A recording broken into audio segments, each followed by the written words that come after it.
Hey guys, my name is Mr. Huggins. I'm a kindergarten teacher here down in Memphis. Um, for my class, I'm going to do a book talk.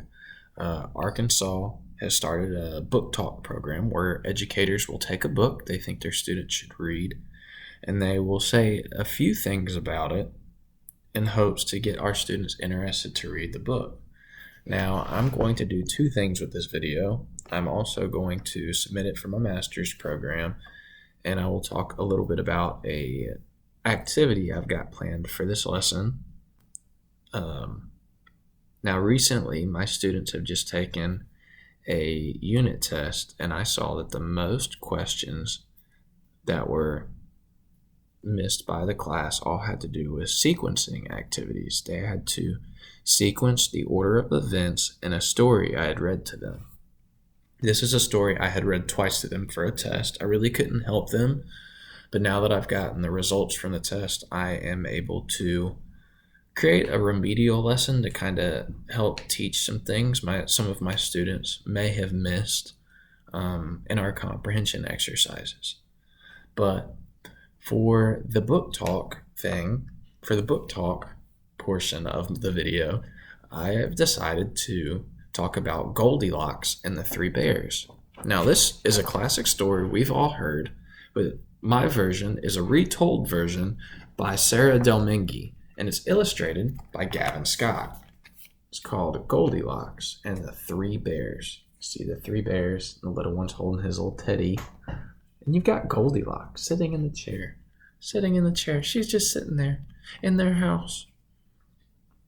This is a story I've always loved as a kid because how is this little girl just gonna waltz into this bear's home and make it her own? She's going to eat their food and sleep in their bed. I would be appalled. Absolutely appalled. So for this story, my students, first we conducted an interactive read aloud where Mr. Huggins, myself, I'll read the story and I'll act it out. I'll call attention to different details in the page. I'll get students laughing. I'll get students excited about the story because that's what makes it meaningful for me and for them. Goldilocks and the Three Bears.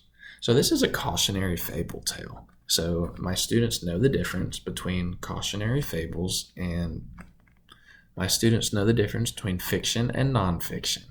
And a fable is not something we've quite talked about. We've talked about fairy tales, but a fable is a little bit different than a fairy tale. My students are pretty adept at describing the parts of the book. I'll say, all right, Mr. Huggins class, on the count of three, Mr. Huggins needs help remembering what this is called. What part of the book is this called? 1, 2, 3. And they'll all say the spine. And then I'll point to the cover and I'll say, who can tell me what the cover is going to tell us? And they'll say, the author or the illustrator. And that's when you need to ask the difference. What does the illustrator do? What does the illustrator do for our book? And your students, or if you give them a countdown like I do mine, 1, 2, 3, they make the pictures. So the illustrator makes the pictures. The illustrator illustrates the pictures. If you turn to the cover page, the title page of the students, it's a state standard here in Tennessee to be able to describe the parts of the book, to be able to hold the book. So this is something we always go through every time. And then I'll say, it's the cover page if you give them a countdown. Something I did like about this book was the detail on the first few pages. But then once you got to the meaningful part of the story, like where she eats their porridge, there's not a whole lot of distracting detail on this page. And for students of high diverse populations or students of diverse backgrounds may get confused with a lot of detail that doesn't strictly pertain to the words on the page.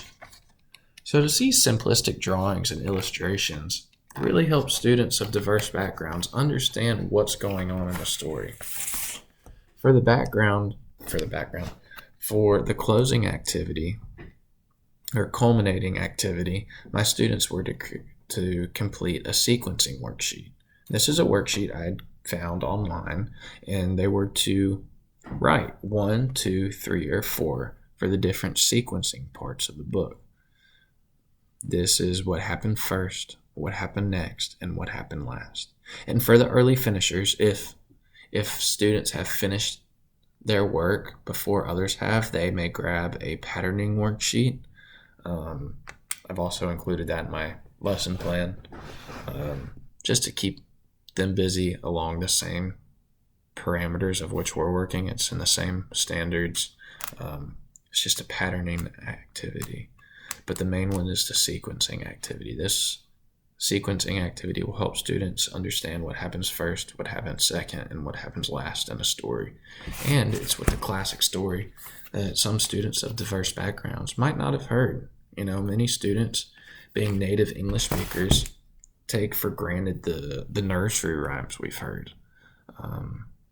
But students of diverse backgrounds might not have those stories in their mind. They might not be able to call them to mind. So that's why teachers should teach them and teach the difference between a fairy tale and a fable, or between a fable and a nonfiction book.